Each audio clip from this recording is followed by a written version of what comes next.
I'm outside and I just want to say some things that I've thought about before. Ooh, goodness gracious. Sorry about that. Something was on me. Trying to get it. Anyway,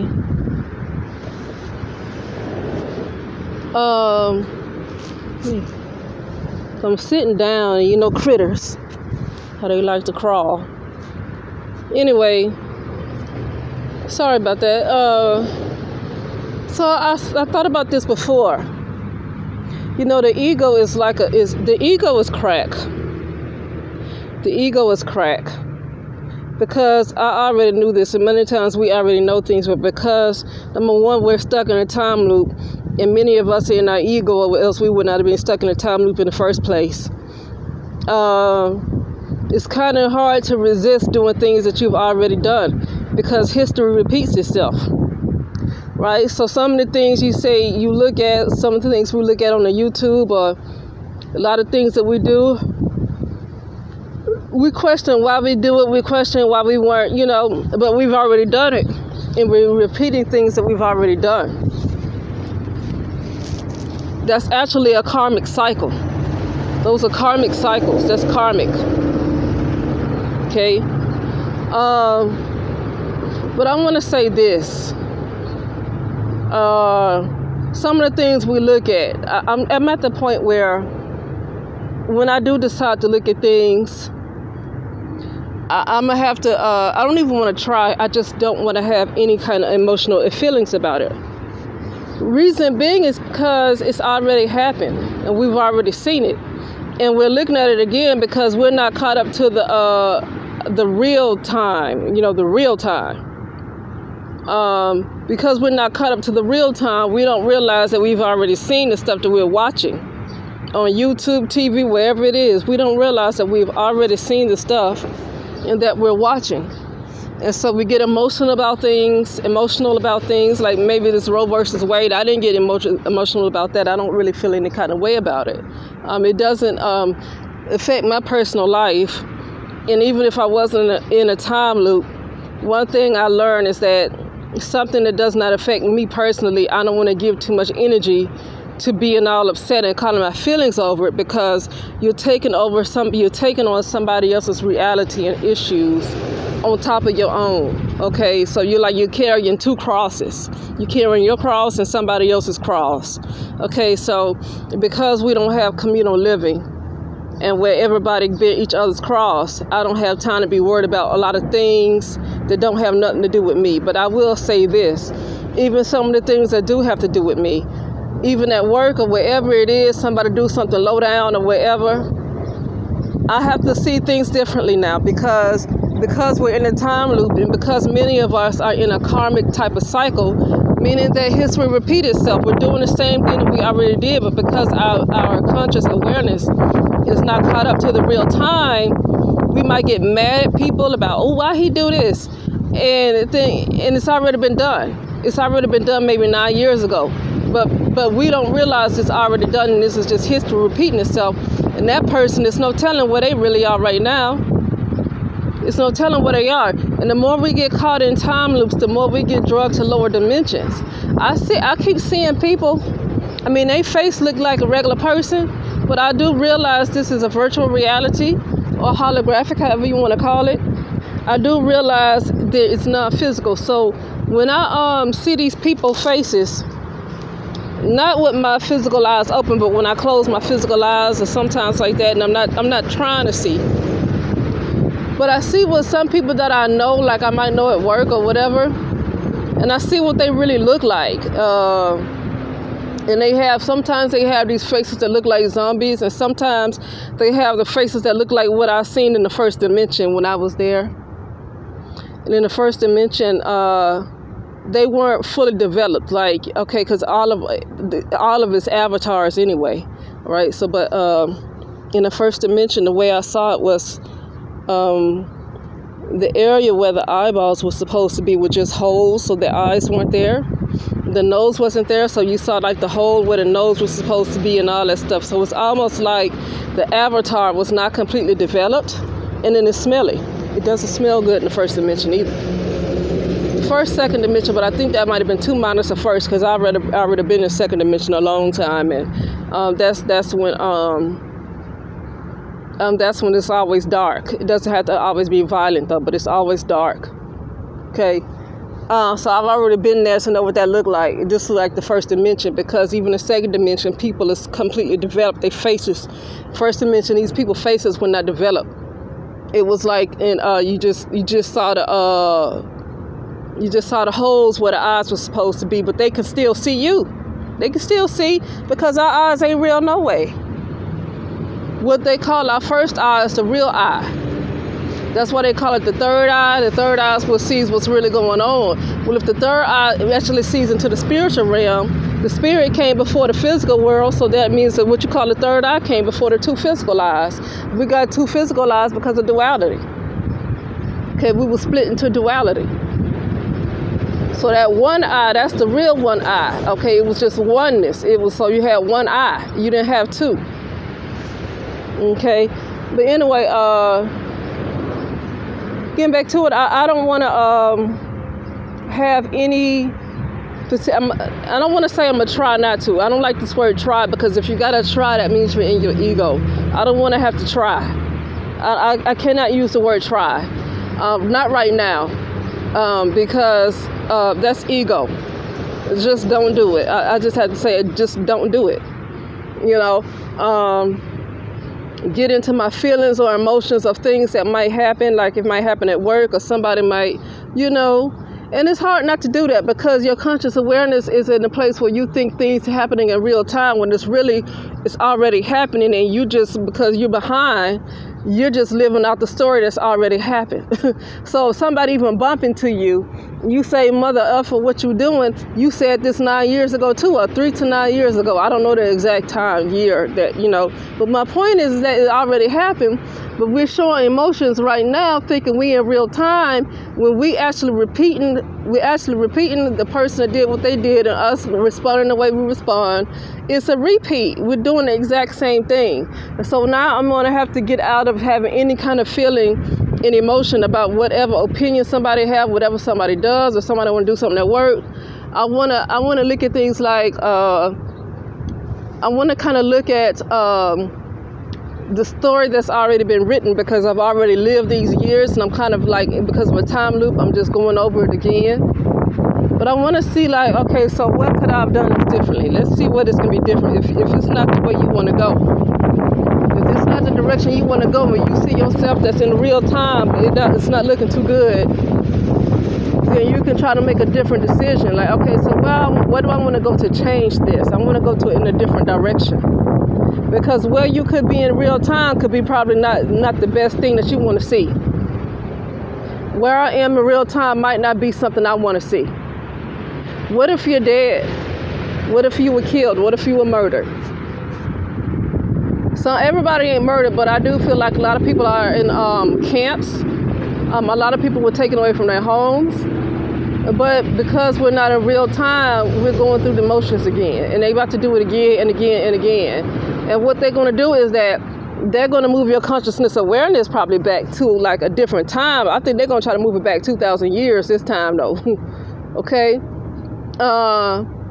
But the real you, like where we are now, if they was to close the loop in your time, and your mind get caught back going back again, like maybe 2,000 years, or 500 or 400 years, you go back again.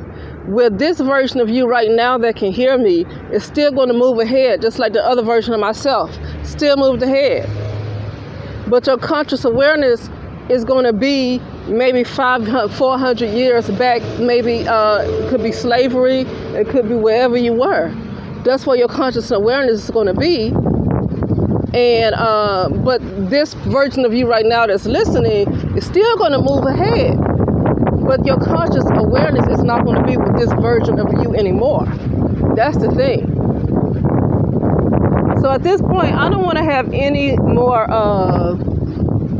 feelings and emotions or whatever about things that's going on. What I want to do is I want to practice a constant state of awareness as much as possible, because when you have to work, it's kind of hard not to. And you know what? I said this before on this channel. It's best to stay away from some videos that might have you feeling a certain way. For me, it could be channels that's speaking about the state of brown men and brown women. Now, for me, that kind of content still kind of affects me a little bit, but it doesn't affect me on the side of the brown male and what he does and who he chooses to date. I don't even care about that stuff. What still affects me is a lot of choices that brown women continue to make. I can't judge, obviously. Okay, I don't think any of us can, because there was some choice that we made while we are low in consciousness and we are held back in a loop. So when you see those things, it's like, okay, they might be doing things that's considered undesirable to the society, but as a whole, we're like lost. We're held back. We're getting further and further away from our souls. And so when you look at things that way, people really talk about, right? But still, I still get affected by some of the decisions that brown women continue to do. I'm talking about as a collective. I'm not talking about in their personal life. So I'm not talking about somebody who get pregnant, or I'm not talking about somebody who got on drugs. I'm not talking about nobody in their personal life and what they decide to do with their personal life. That's something else, right? That's something else. That's their own cross. I'm talking about brown women as a collective that act like they under some kind of MK Ultra program, and they feel like they have to chase abuse, and they want to. It's almost like they have some kind of army or something. They try to force other brown women to do it too. That stuff right there. Okay, when they constantly say the same thing over and over again when it comes to sacrificing themselves, willingly know what's going on. Like they are completely aware of what's happening and want to just jump into that ditch anyway. And it's almost like it's not personal. It's not like a personal individual thing. It's almost like a hive mentality. That's what gets to me about brown women. That's why I have to stay away from content about them, because somebody making a personal decision, it might mess up in life of a personal decision. That's something completely different that I don't have no business even getting emotional over, because that's their life, right? But I'm talking about brown women that have this high mentality, and they see everything that's happening, and they willingly want to jump into this ditch, into this fire, and they want other people to do the same. And they can see everything that's going on. They can witness a guy, for example, molesting about 6 and 7 girls and boys, and killing and robbing as much as he can, and breaking up people's houses as much as he can. And it's just a significant number of brown women would just still say, oh, well, the brother, it's white supremacy, the brother. You know, and when they do that, I almost want to hate them. See, that's that hive mentality that gets me, that messes me up with them. Not a personal decision they made in their life. That ain't got nothing to do with me. Yeah, all of us make personal decisions, okay? But that stuff I really hate. I hate it when that's why I call them evil.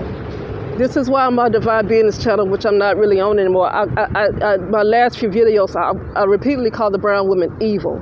Not every last one of them, but a lot of them. You can't just witness the atrocities that happens in your community, and you see some of the guys that's doing it, and you constantly make excuses for him. You don't care if he kills 20 children. I call that evil. I don't call that no doggone, I don't call that, what you call that thing, what's that syndrome? I said it yesterday. I see it's on the top of my head. I have a habit of forgetting things. Okay, but this is beyond a mental illness. That's evil. I think I want to call it what it is, and that's called evil. That's called evil. You witness a matricide rate, or you witness a lot of women getting killed by their boyfriends and husbands.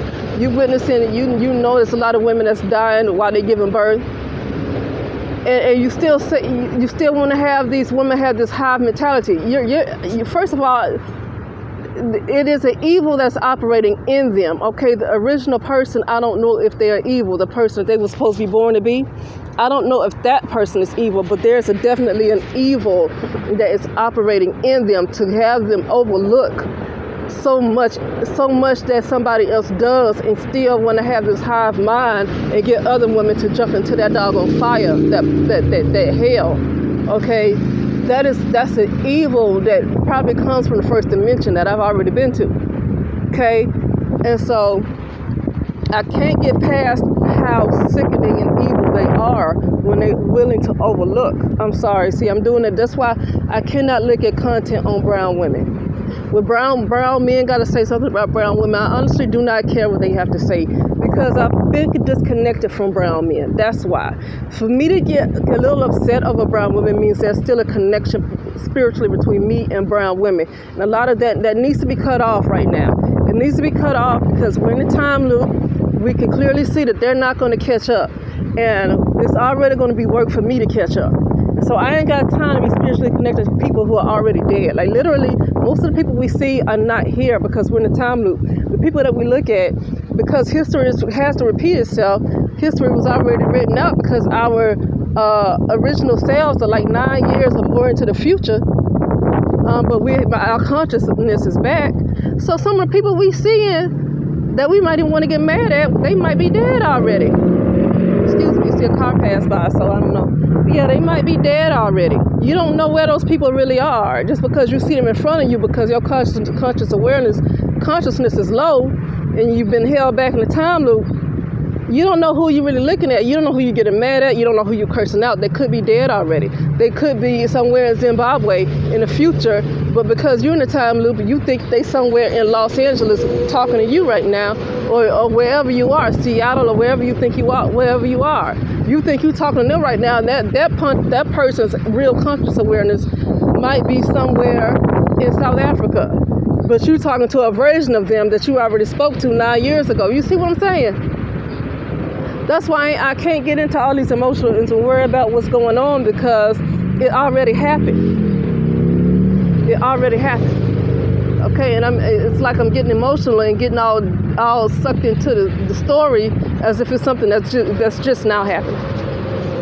Even the things that you might be going through, it's still a part of the time loop. Even if you're going through hell, it's still a part of the time loop. Okay? And so, and I think that's an opportunity right there when you go through hell like that. I think it's an opportunity to raise your consciousness, because as long as you're comfortable, the thing about most people that we see that's comfortable, they're not trying to raise their consciousness like that, because what do we see? People, when they think they got money, they think they blessed by God. I'm not saying that they not, but they feel like they already got it made because they get what they want, so they got it made. So they ain't no need in them raising their consciousness, right? That's why I was saying before in the previous upload, it's easier for the camel to get through an eye of a needle than for the rich man to get to the kingdom of heaven. That is why, because when you are extremely comfortable, you feel like it ain't broke, don't fix it, and you feel like you're spiritually in alignment because nothing bad is happening. But you really could be out of alignment. It's like, I think it's that church of Laodicea. In Revelation, where people thought they were really alive, they felt like they were alive, but they were really dead. Okay, that's what I'm talking about. So sometimes when we go through hell like this, and it seems like you're about to die, probably because you already did die, and now you get a chance to live. When I say live, I'm not talking about physical life. I'm talking about raising your consciousness beyond that particular moment. That's what I mean, live. Not like preserving a physical life, but you might do that too. Anyway, I'm gonna have to head back on to my place, and I will talk later. All right.